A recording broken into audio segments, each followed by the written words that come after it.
Morning, Rabbosai. We're looking at the Mishnah on the top of Daf Gimel Amid Beis, and we're almost finished with the Mishnah. We started going through the Mishnah in depth yesterday, and we'll continue today. The Mishnah says that we're Memashkein, Leviim, Yisraelim, Gerim, Vavodim, Mishuchrarim, and in each case we found a Chiddush. And we noticed that Kohanim were omitted from the list. And we're going to have to address the following question. Are the Kohanim obligated in Masechet Shekalim? We don't see any reason why not. And if they are indeed obligated in Masechet Shekalim, why is it that in Memashkenim? We have the halacha Memashkenim with regard to every other category of an individual who's obligated in this mitzvah. Why shouldn't it apply to Kohen? And we said that the chiddush of Avodah Mishuchrarim is that you would have thought perhaps since he wasn't part of the original, or his ancestors were not part of the original census that took place in the Midbar and Parshas Kitisa, maybe therefore they would not be chayiv in Masechet Shekalim. As far as Gerim is concerned, we have a special drasha, the Yikhu Li Truma Me'es Kol Ish, and Kol Ish comes to include even Gerim. And yesterday we had a discussion as to why we need a special ribui to include Gerim. And again, it has to do with the original census that took place in the Midbar with the ancestors of the Gerim, who were obviously not part of the census. And the Mishnah said that Nashim are not included in Memashkenim, and we had two approaches. According to one approach, they're exempt from the mitzvah of Masechet Shekalim because it is a mitzvah seishas grama, and we found that it's not just the Meiri, but there are quite a number of Achronim that agree with that Meiri. And the other approach is that mitzvah seishas grama does not apply to Shekalim because you can give shekel a whole year round, but rather women are excluded because the Torah says v'nasnu ish kofer nafsho ish v'lo isha. Now, if it's a mitzvah seishas grama, then women could be encouraged to bring on a voluntary basis their matzah shekel. But we'll talk about that a little bit later. That's a little bit problematic to have such a thing as a voluntary matzah shekel. Now, if we're going to assume that women are excluded from Masechet Shekalim because the Torah says ish, v'nasu ish kofer nafsho, then it would sound like women have no chiyuv whatsoever, and perhaps not even a kiyum mitzvah. We wouldn't even necessarily encourage them to come forward with their Masechet Shekalim because they're not in the parsha. If it's man groma, that's a different kind of halach. And we mentioned yesterday the Mishnah Melch who says that Eved has the same status as Isha based on the Gzeres Shavuot law vis-a-vis mitzvah seishas man groma. But when there's a special exemption or exclusion of a woman that has nothing to do with man groma, so you have a mitzvah seisha einaz man groma, but like Talmud Torah v'shinantim levanecha, special drasha, a mute to exclude nashim, that mute does not apply to an avodah. And therefore, the question that we have to raise is, according to those Rishonim, and it seems like there's a very serious bulk of Rishonim, who reject Zman Grama with regard to Shekalim, why is it that an Eved is here on the list of those who are excluded from Masechet Shekalim? We only have Avodim Mishuchrarim, but an Evet She'ena Meshuchrar is by equation to Nashim, as the Mishnah says explicitly, Avodim Hukshu Isha. But according to the Mishnah Melch, that Hekesh can only be applicable if the P'tur of an Isha is based on Zman Grama, which is fine according to the Meiri V'sei also, but according to those Mefarshim that disagree with the Meiri, who classify Matzah shekel as mitzvah say she'enas man grama. And the reason why women are exempt is because of the pasuk ish. Then, in the light of the Mishnah Lamelech, that should have no implication on Evet. And then we started our discussion yesterday about ketanim.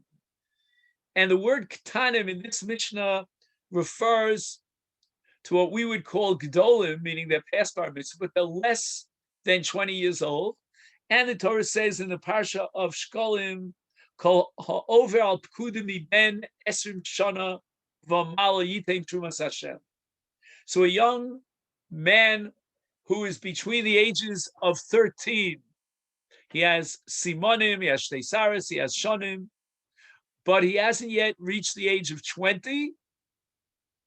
In such a case, the Mishnah says that he is not included in the mitzvah of Matzah Shekel because it says explicitly Ben Esrim Shana V'Mala. However, the Mishnah continues, and here's where we stopped yesterday. V'chol katan shehischil aviv lishkol al yado shuv eno posek. Now we have a general klal that if a person repeats a mitzvah voluntarily, or for that matter, ma'asim tovim, time after time after time, 3 times over, it becomes nidrei mitzvah.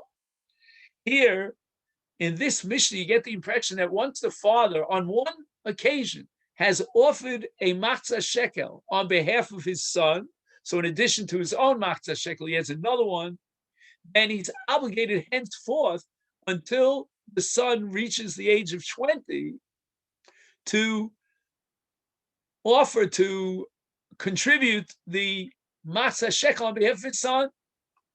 He's bound by the fact that he's done it on one single occasion. And that doesn't sound like what we're familiar with regard to Nidarim. Now, I tried to do a little bit of homework here on this halacha of the father being obligated in matzah shekel once he's picked up on a voluntary basis, but now becomes obligatory, paying the matzah shekel on behalf of his son. The Mishnah is very outspoken. Kol katan shehischil aviv. Hischil means even once. Lishkol al yado, to contribute a matzah shekel on behalf of his son. Shuvena posek. He does not terminate. He's obligated. He is bound.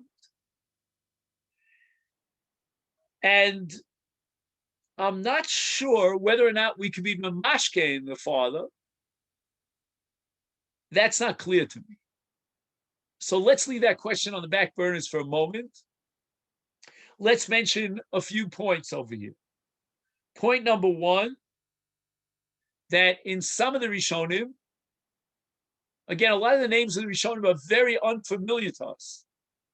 And as I said it, I've said it and I'll repeat it, that we need 1 hour of a shia just to go through the names of the Rishonim that are so unfamiliar to us. But be that as it may, I'm just going to say Rishonim in a generic sense, that this halacha of Shuvena Posek is a takanas chachamim. Now that's good news and bad news. It's good news because it might solve my problem. I don't know if you empathize with my problem, but I don't understand why one time that he was maschil, therefore he should be chayiv b'toras neder. One time he's machayev him, just because he didn't say b'li neder.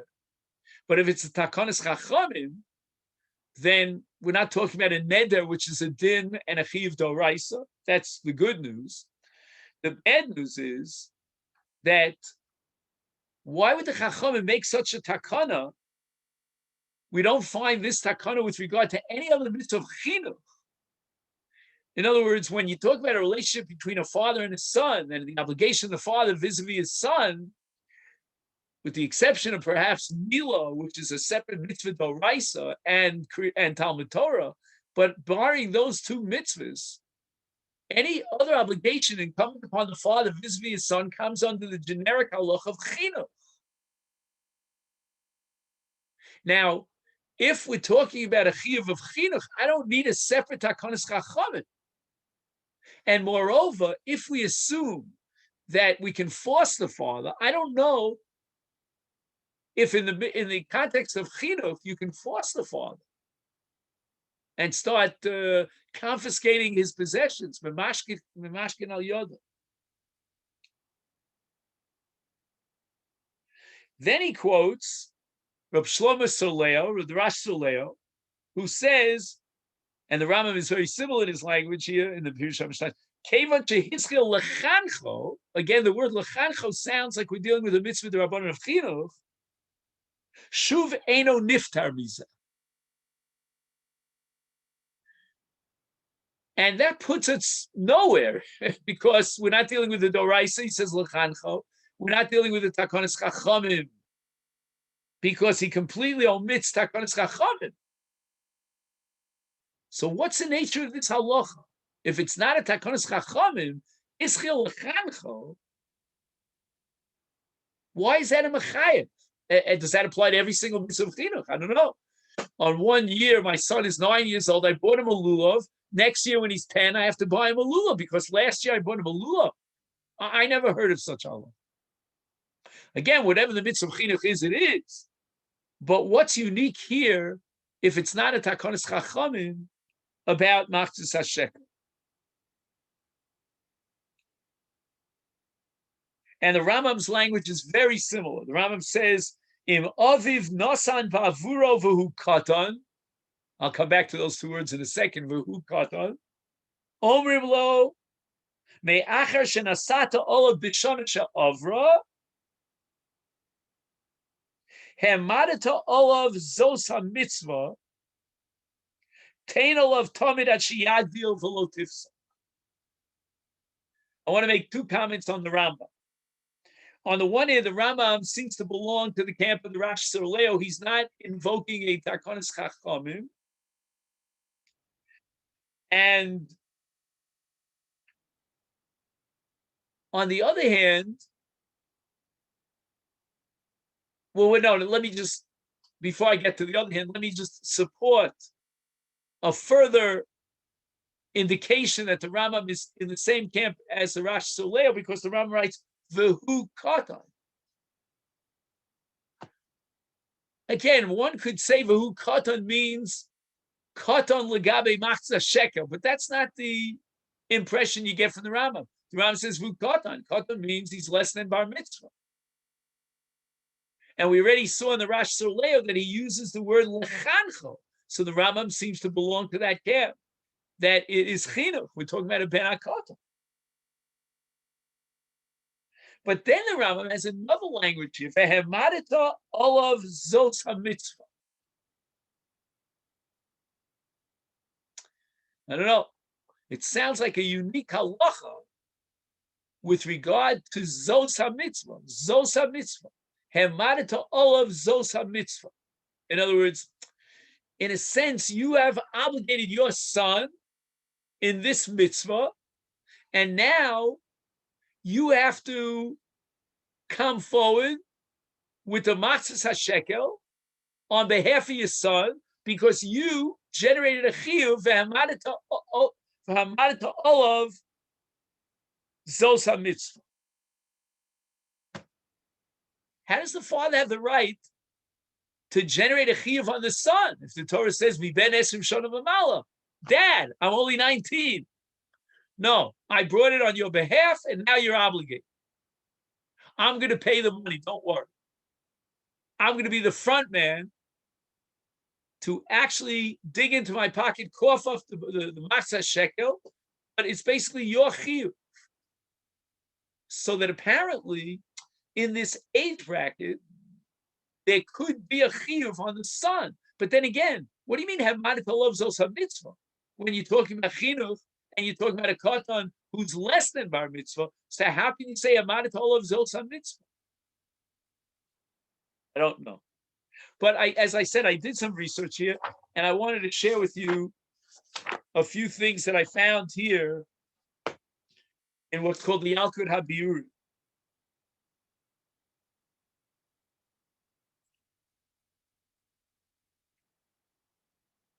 he says that some Rishonim, Rabbeinu Meshulam, they indicate that this is a separate Takonis Chachamim that obligates the father to continue to pay the Masechet Shekel until the son is 20. Then he quotes the Rambam. The Rambam seems to indicate that this is not a Takonis Chachamim, but Me'acher Shenasatel B'Shana She'avra Tainal of Tamid and Hemadat all of Mitzvazu. Then he has the Rash Saleo, Kevin Shehiskel Lechancho B'Yosam Mitzvah Shuvein and Niftar. Okay.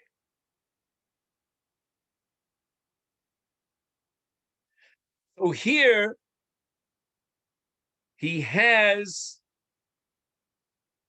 a Rabbeinu Peretz. Rabbeinu Peretz says in a different context, we're talking about Tainis Bechoros. So he has a son, he's a Bechor, but he's very young. Says Rabbeinu Peretz, Misha Hisane b'makom b'no ha-Bechor b'erev Pesach. So on one occasion, the father fasted on Erev Pesach because he has a son who's a Bechor. Chayav lisanos kol shana ad sheyagdil.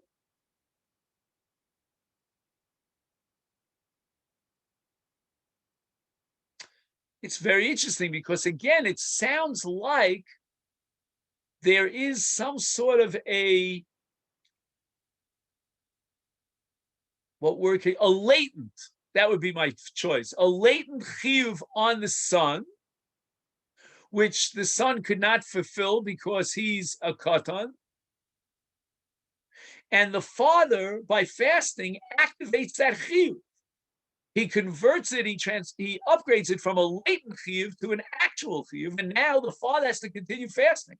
But again, it sounds like he's fasting on behalf of his son. The father himself is not a bechor.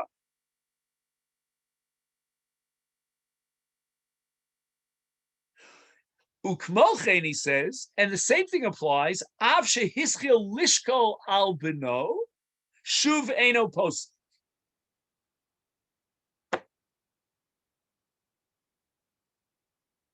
So it means, again, I don't know exactly what the scope of this principle that I'm about to formulate is, in what cases and in what mitzvos we could apply this principle. But the principle is that if you have a son who is too young for a mitzvah, either because he's a katan, or perhaps even if he's a gadol, but he's not an esrim shana l'mal in Masechet Shekel, the father could take that latent chiyuv and actualize it and activate it. And he now is fulfilling that chiyuv on behalf of his son. And once he does it once, he's obligated. What do we gain? What we gain is these Rishonim, whether it's the Rambam, Rabbeinu Peretz, they don't quote anything about a Takonis Chacham. This is not a Takonis Chacham. Number two, what we gain is they don't quote anything about Nidarim. They're not saying that this comes under the law of a neder. And number three, they're establishing a chiyuv of the father vis-a-vis his son. It's almost like milah. The father is in charge of his son's milah. The chiyuv is really on the son. It's not on the father. But insofar as the son is incapable of implementing the chiyuv, the father will implement the chiyuv on behalf of his son. The only difference between this and milah, and that almost destroys the whole analogy, is that in the case of milah, the Torah obligated the father. In our case, and for that matter, the Rabbeinu Peretz's case about Tainis Erev Pesach, we're talking about the father taking it upon himself. But once he accepts upon himself, he has now put himself in a position where he will implement the chiyuv that is incumbent on his son. For some reason, that definition applies in two mitzvahs. In the mitzvah of Tainis and in the mitzvah of Masechet Shekalim. That's what we have. Now, here's a very fascinating comment in the name of the Sifsei Tzaddik. If I have time, I'll look it up who he was. He wants to know the following. The son celebrates his 20th birthday on, let's say, Tu B'Shvat. I'm just throwing out a date. Yesh listapek. Im gam b'shana sheba higdil haben. Higdil haben in this context means he became 20. Yishkol ha'av al yada. In other words, from Aleph Tishrei until Tu B'Shvat, the son is not yet 20. And that period of time is enough to generate a chiyuv on the father to do what he's done in the last 7 years and bring the Masechet Shekalim. The yesh lanu lomar shelo yiten. Kidei shaben yekayim the atzmos hamitzvah. Postponed. Let's say every year the father on Rosh Chodesh Shvat, I'm just throwing out a date, will bring forward a Masechet Shekalim on behalf of his son. On this particular year, knowing that in 2 weeks' time, his son is going to celebrate his 20th birthday, he should not, according to this first time, we'll see the second time, he should not do what he's done in the last 6 years. He should not come forward with the Masechet Shekalim. Why? Give the son the opportunity to fulfill the mitzvah himself.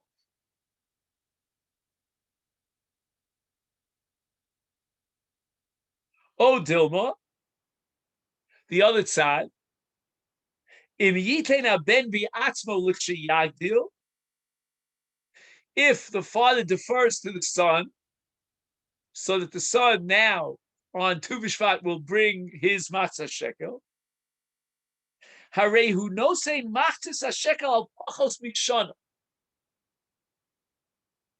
A Masechet Shekalim should be paid for a year.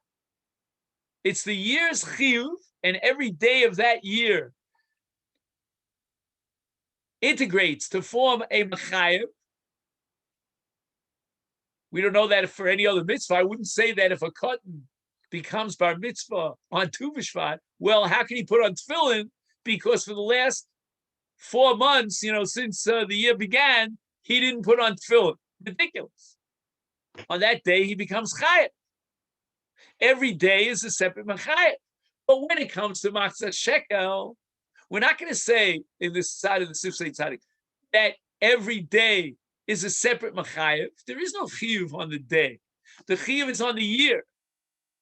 That's how we wanted to explain, if you remember, the Meiri, who holds that at Masechet Shekalim is a mitzvah seishas man grama, because every year is mechayev as a period of time called a year. Just like we said in tefillah, every day is a separate mechayev of tefillah.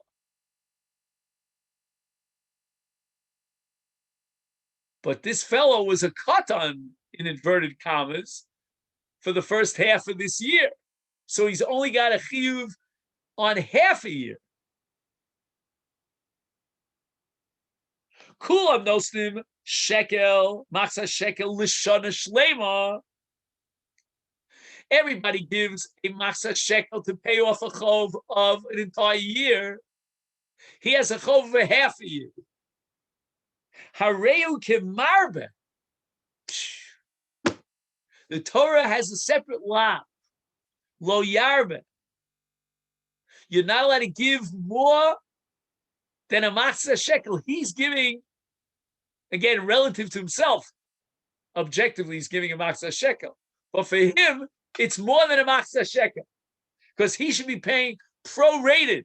He should be paying a machzis of a shekel.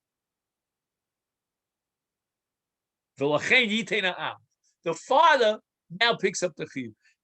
Again, this would again be more. This would add more support to that possibility that the father has created, when the child is, again, in quotation marks, a katan, a new chiyuv, which the father picks up, like the tinus of Erev Pesach, and that chiyuv No, it doesn't work out. That chiv is chal for the entire year. Why should it be chal for the entire year? In other words, the father cannot pass on this chiv to his son, even though his son became ben esrim in the middle of the year. But in the middle of the year, you can't pass on that chiv. So your chiv as a father is generated and is related to the entire year. It's a year's worth of chiv. Ulamaskana, again, he's quoting the Sifsei Tzaddik. Shalo yiten ha'av. No, let the son bring his own Masechet Shekel. K'dei she'yikayim habenes hamitzvah. Umedaya came Miloshen Rambam. The Rambam writes, "Ad sheyagdil v'yiten al atzmo." As soon as he becomes a gadol, the Rambam doesn't say he became a gadol before Aleph Tishrei. The Kavanas Rambam ha'av yiten biyad b'no ad shana sheyagdil v'yiten b'atzmo. So when the Rambam holds, if we add Rabbeinu Peretz, that the father activates the chiyuv of the son, and now he has to implement that chiyuv, it always remains the chiyuv of the son.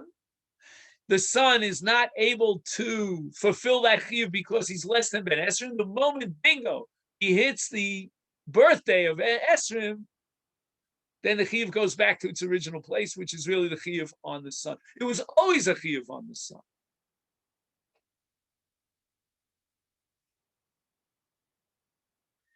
And then he quotes the Marazach. Everybody knows who the Marazach is except for me. And the Marazach says that if a father began to light Ner Chanukah on behalf of his young children, in other words, he adds candles keneged the children, Hischil Aviv Lasoso Neros Chanukah Bifnei Atzmo, in other words, extra ones in addition to the ones that he Shuv Eino Posek. So Marazach holds that what we're learning here is not limited to Masechet Shekalim.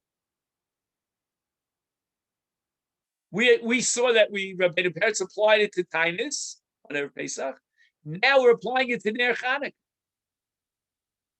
Once again, the Pirsum Hanes is every single member of the household. We were all included in the Gzeira. Child can't implement that chiyuv that really is his, like the case of Mila. That's my paradigm. The father picks up that chiyuv voluntarily, but once he picks up the chiyuv, he activates. He takes something that's in potential and he actualizes it, and now he is chai of the father. Every single Chanukah until the child becomes bar mitzvah, the father's going to have to add the candles keneged his children. V'hochiach dover zemi Masechet Shekalim.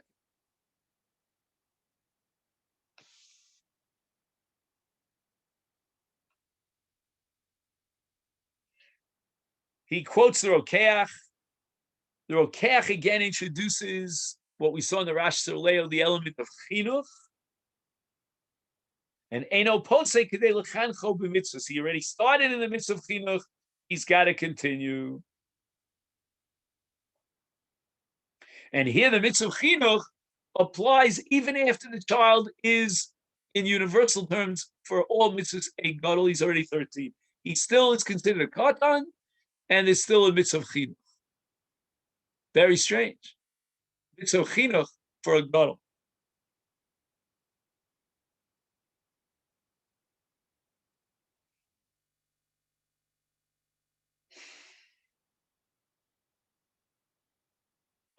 Okay.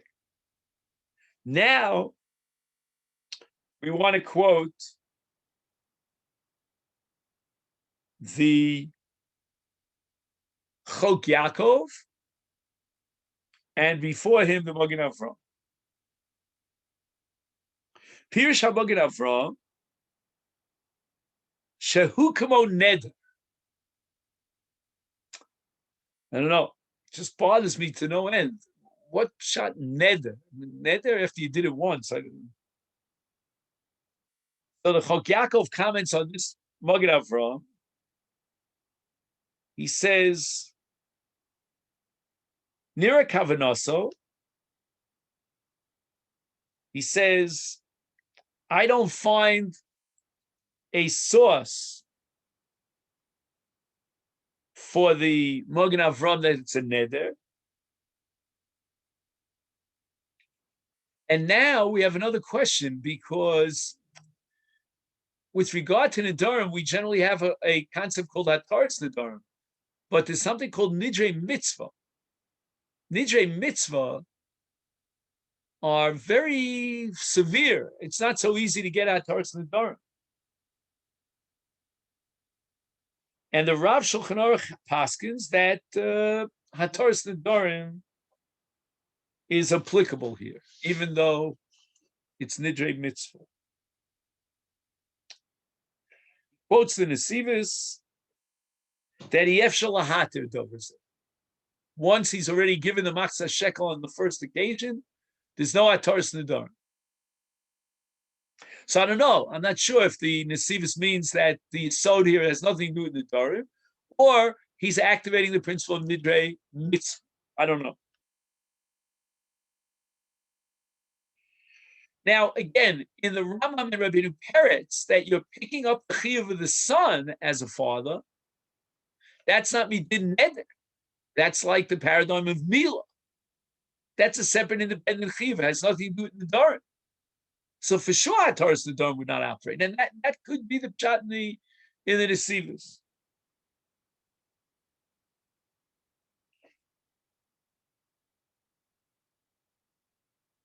All right, there's a long arichus here. I just want to see if there's anything else that in Yischayvus miktas anoshim l'shali masamel.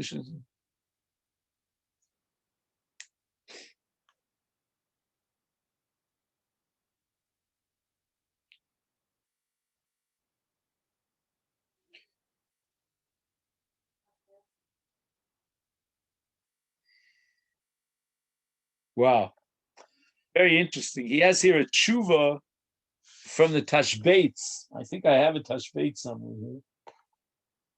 Yeah, I have a Tashbeitz. I mean, the real Tashbeitz. The Tashbeitz says that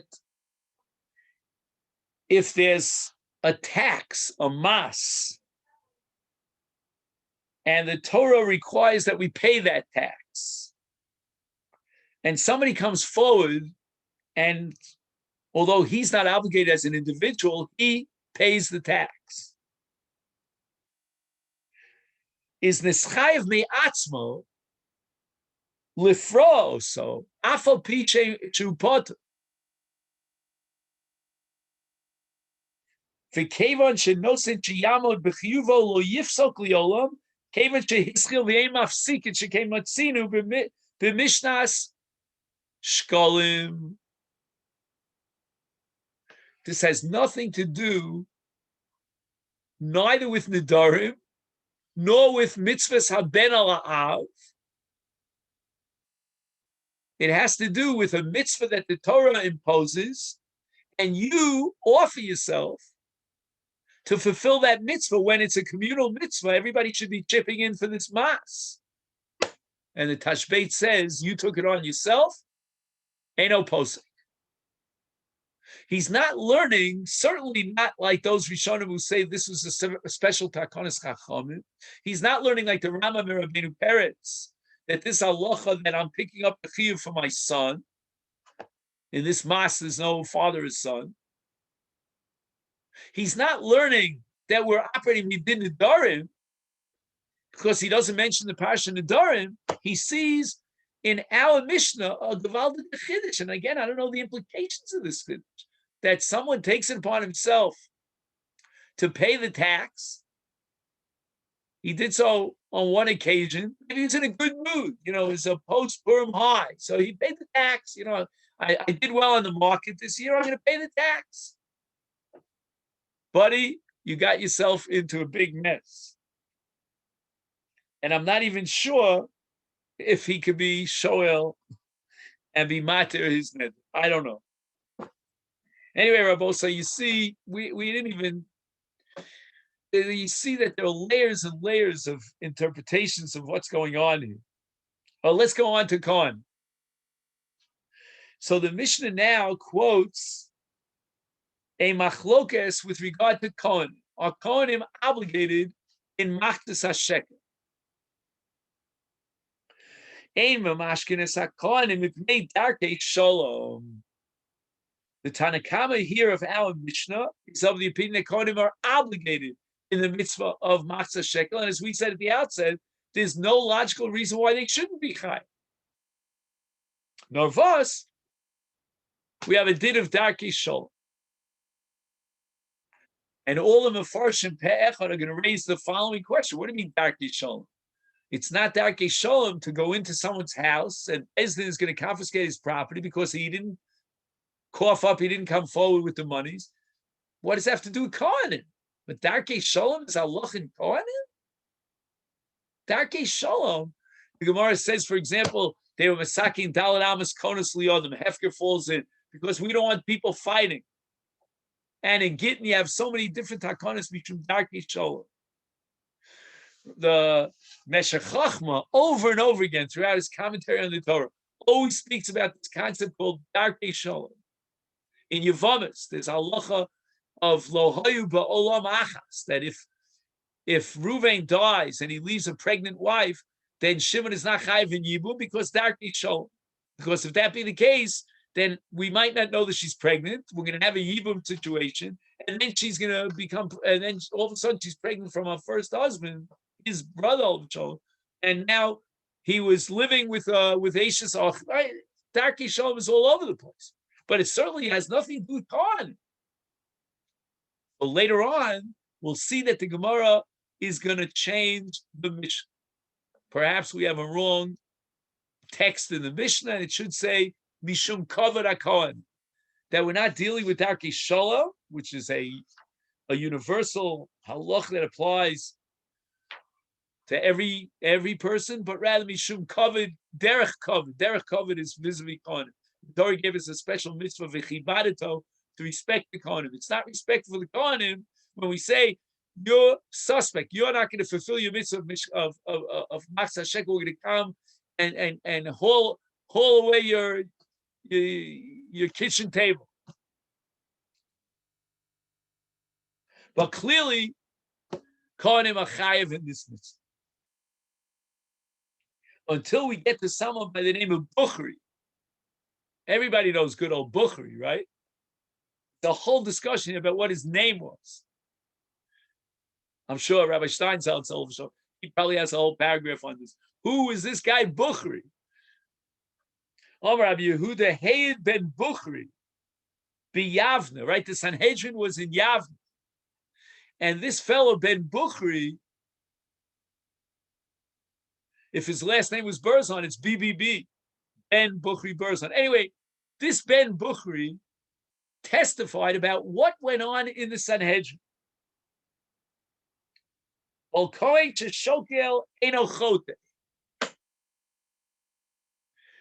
Kohanim are out as far as Machtas HaShekel is concerned. But if a Kohen on his own voluntarily brought the Machtas HaShekel, that's not a chet. What's that all about? Now again, the Mishnah later on is going to try to understand why the Kohanim might be potter from the mitzvah of Machtas HaShekel. We're going to rack our brains for that. Has to do with the whole sugi called Minchas Kohanim.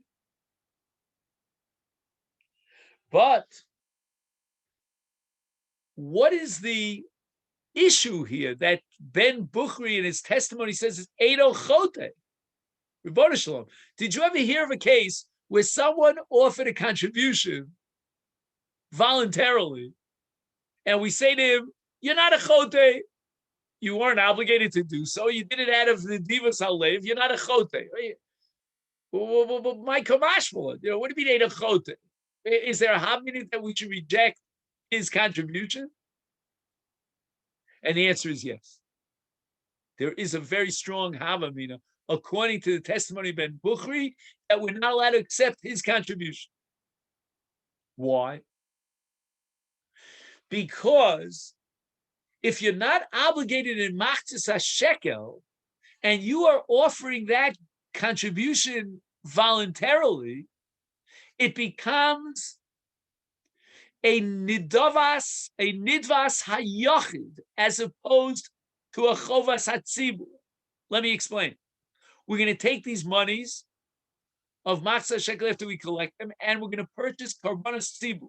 Why? Because every single person who contributed a machzas shekel, he does so on behalf of the tzibur.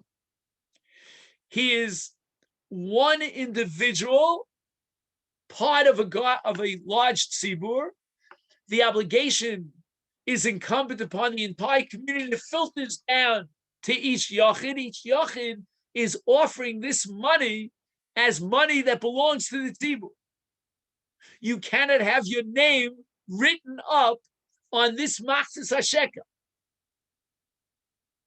And that's true for anything that's purchased from the Trumas Halishka, which is really amazing when you think about it. In Hilchas Tzedakah, you're allowed to have your name written up on a billboard, right? I mean, you've been to Kfar Nachum, right? If you've been to Kfar Nachum, they dug up the shul from 16 centuries ago, and it's the only thing that was left from the structure of the shul is the name of the donor who gave the money. And the Ramah says it's perfectly legit. I remember my father of the show when he started, a few times during every year, he would raise money from the shul. It's a public auction. Not an auction, but I mean to say you had to raise your hand and say how much you're giving. And my father would always be the first one to give, because they knew what a limited salary he had. And if he could give $100 when $100 is worth $1,000, then how much more so could Silverstein and Schneider and Camlet and all these other guys who could afford it? But in any event, when it comes to Trumas Halishka, any monies that are contributed into the Trumas Halishka have no name on them. They're anonymous gifts. Why? Because you're giving as part of the tzibur. And that's called Eino Yafa. You have an ayin Yafa that you're not expecting any sort of carbon yachid from your money. You're not buying into your own personal carbon. You are contributing into the communal carbonos. That's not true in a case of someone who's exempt from the mitzvah of machzas shekel. If he's not obligated, then he stands as an independent agent, as a yachid, and the money goes for him, meaning to say for karbanos that are his.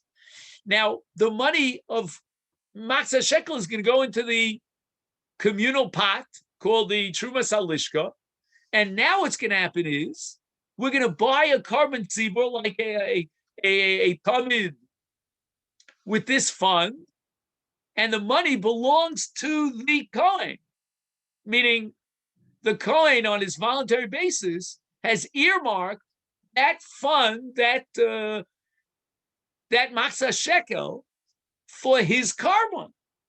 He gave it as a yachid, and it's his carbon. And now we're going to use that money to buy a carbon tzibur. Here's the chiddush of Ben Bichri. That's called Mosro Litzibur Yafa Yafa. We're going to assume that when a Kohen offers voluntarily a contribution of a machzas shekel, he does so on behalf of the tzibur. He integrates himself into the entire tzibur, and that's called the Mesira Litzibur Yafa Yafa. And therefore, Eino Chot. Otherwise, if he wasn't Moser Yafa Yafa, it would be a Chet. Kamashmal and Ben Bukhari, the reason why it's not a Chet, he's not undermining the validity of the carbon tzibur that we're going to purchase from the Trumas Halishka, is because we can rely on him that he's Moser Yafa Yafa. And Rashi,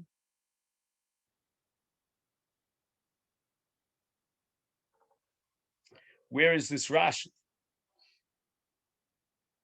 It's not here because we don't have Rashi, but okay, right now my eye doesn't catch it.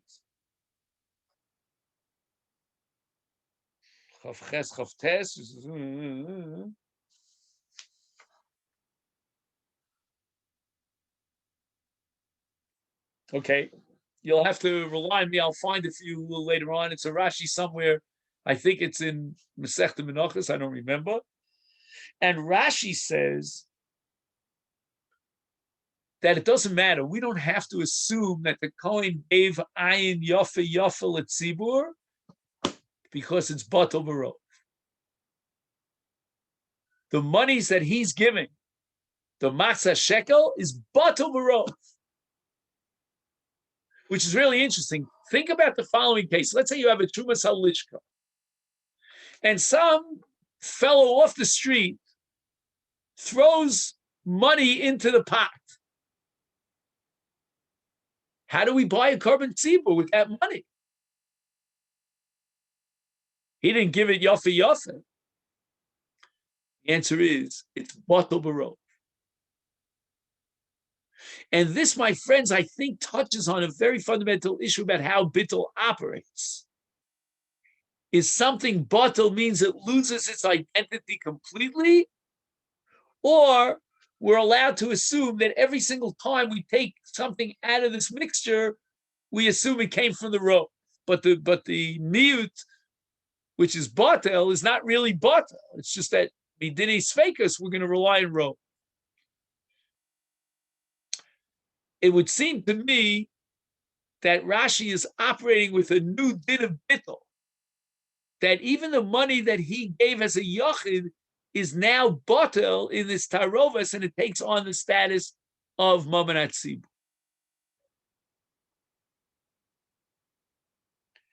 Amalo Rabbi Yochanan ben Zakkai.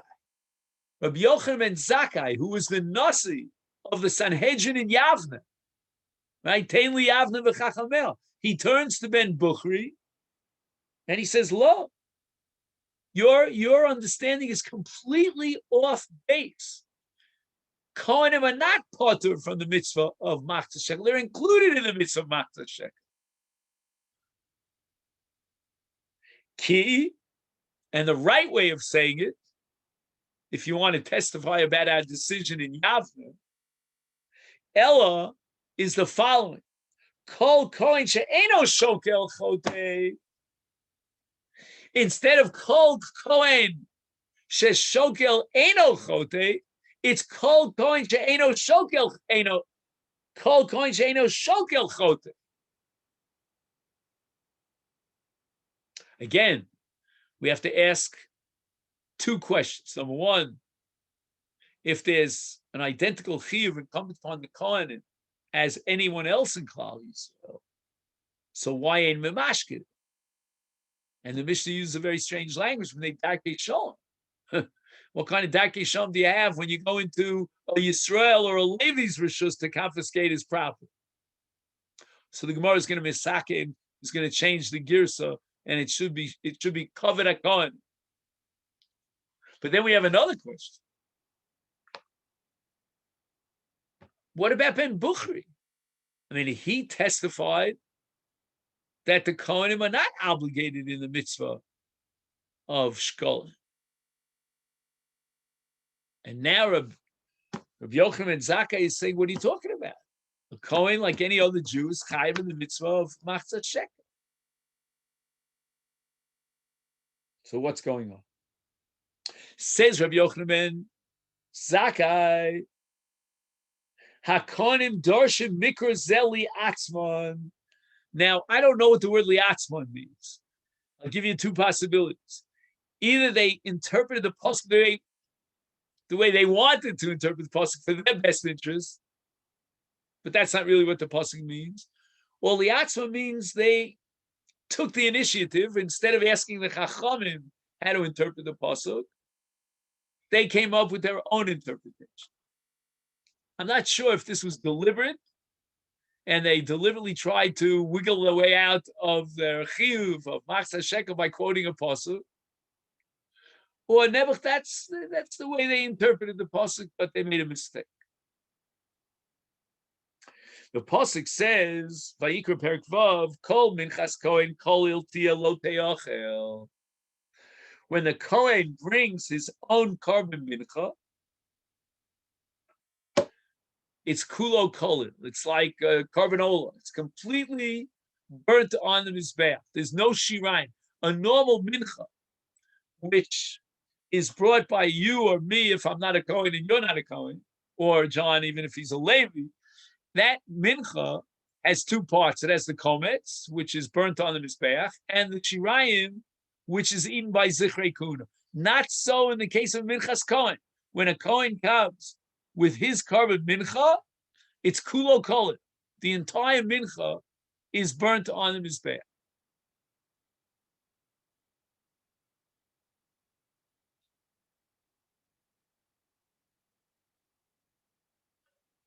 Okay, now, what did the Kohanim, how did the Kohanim interpret this and, so to speak, jump the gun? In other words, they went too far. They took the next step and they said the following. Every carbon tzibur includes the Kohen, which is fine until you get to Menachos. Once I get to the concept called Minchas HaTzibur, and we'll give a few examples in a minute, then the Kohanim, insofar as they have a partnership in that Minchas Tzibur, because they're no less part of the Tzibur than anyone else is,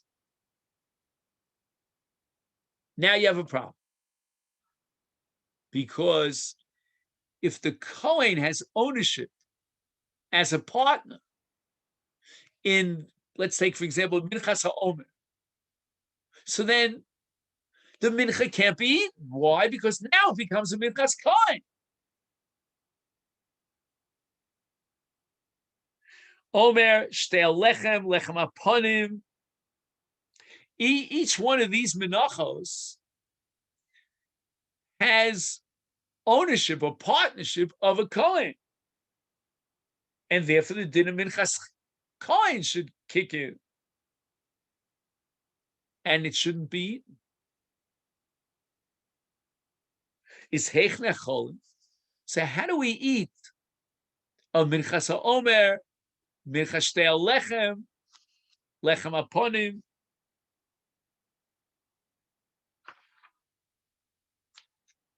There's only one possibility, and that is that the Kohanim have no part in those korbanos. Okay, fine. So we remove the Kohanim and their bailus from these korbanos, Omer, Shtel Lechem, and Lechem Aponim, in order to allow for the eating of these korbanos, so it doesn't become a Minchas Kohen. And now we're going to present the Meiri, and he says the following: Lamdu HaKohanim mizeh she'ein aleim chova litein Masechet Shekalim.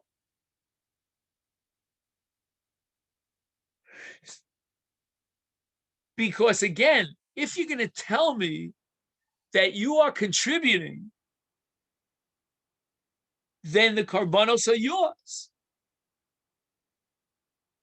And if the korbanos are yours, at least in the case of menachos, we won't be able to eat the korbanos.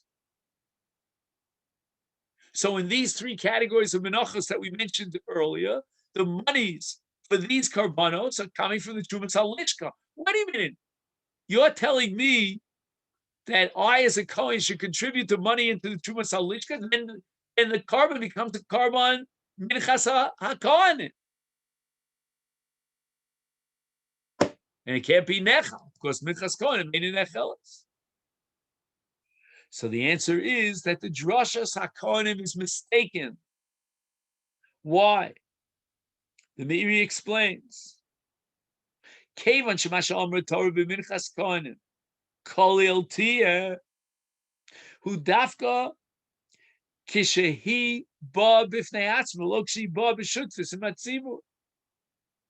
When the Torah says that there's no achila that is permitted in a minchas kohanim, that's talking about a minchas yachid, when the kohen is obligated in his own personal korban mincha. But once it becomes a korban tzibur, the Torah allows this korban to be eaten. And this despite the fact that the kohen will contribute no less than anyone else. So the Gemara says, Ein memashkinin es haktanim. Now, wait a second. Does it say in the Mishnah, Ein memashkinin es haktanim? I was very confused. In my Mishnah, it says, Avalo noshim v'avodim uktanim. I don't have the words Ein memashkinin es haktanim. Did I miss something?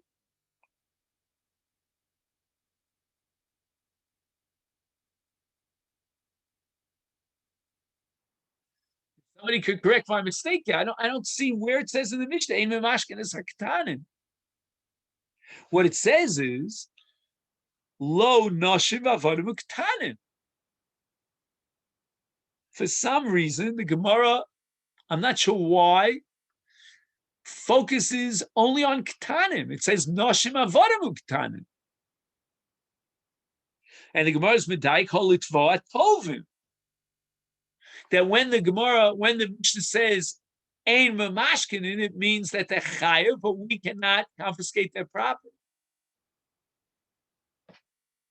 That's called tovim. Tovim means we demand that they fulfill their obligation and come forward with the monies. We're not going to confiscate their possessions. Call it covered kohanim.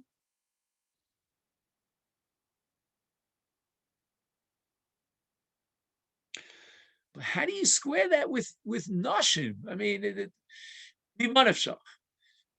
you go to Meiri that it's Zman Groma, and for sure we can't be tovei a woman on a Masechet Shekalim grama, or you go with the other Rishonim that it says ish limutei isha, so she's not obligated in the mitzvah. So why do you have a right to say that ein mamashkin and not tovin? There is a chiyuv. I don't know how you can apply that to the case of noshim.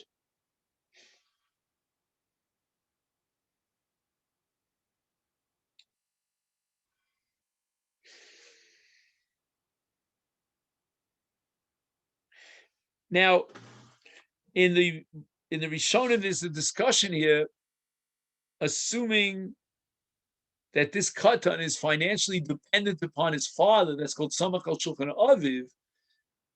How could the Gemara say tovim? You can't be tovea someone who's samach al shulchan aviv.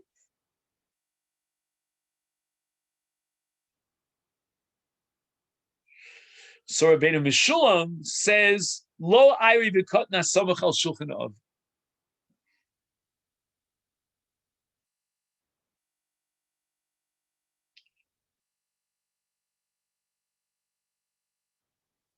And the Rashas points out that if the halacha was that there's no chiyuv, then why would the Mishnah say ein memashkin? And it should have said ein tovim.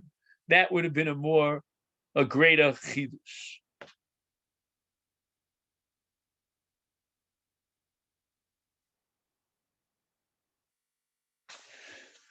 So the Gemara explains hadod temar. Notice when we say that a cotton is chayav, and we should demand that he pay up his chiyuv of machzah shekel, that's only if he already was bar mitzvah. Ukshehevi shtei saros.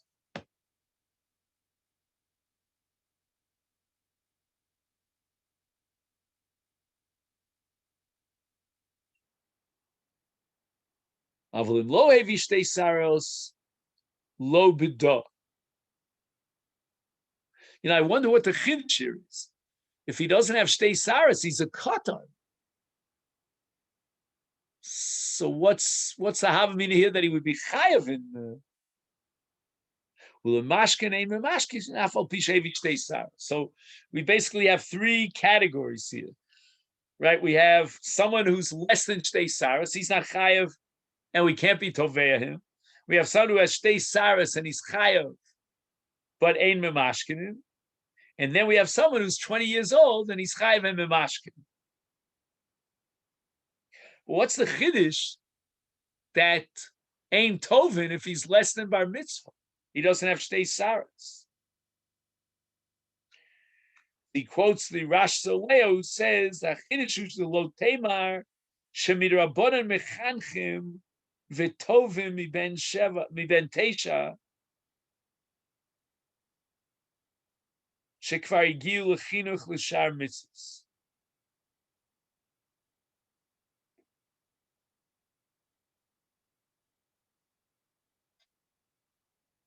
So it's interesting. There's a havamina here that once he reaches the age of chinuch, which is 9 years old, we should be tovea the Masechet Shekel. Again, notwithstanding the previous question that we asked, if he's samach al shulchan aruch, does he have any money? What's the havamina that he would, as a cotton, he would pay if he's samach al shulchan aruch? So the answer is that he doesn't have a father who's supporting him, or he inherited from his maternal grandfather a Yerusha, and that's his personal money.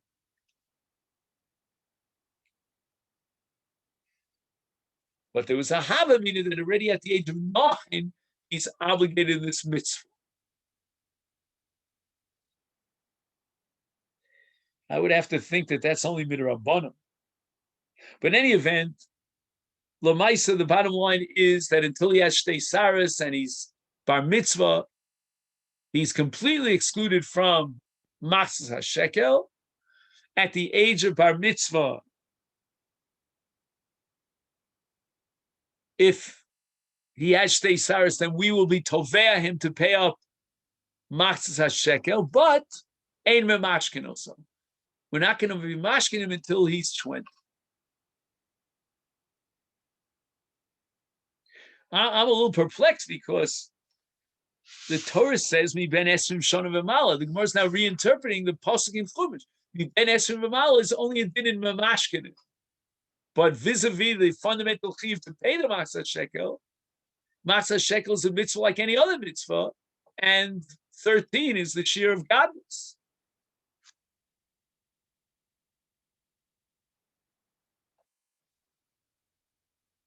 Okay, let's just figure out where we got up to. Eini Masnisa. That's where Mr. Shem will pick it up tomorrow. Okay, then? Have a wonderful day.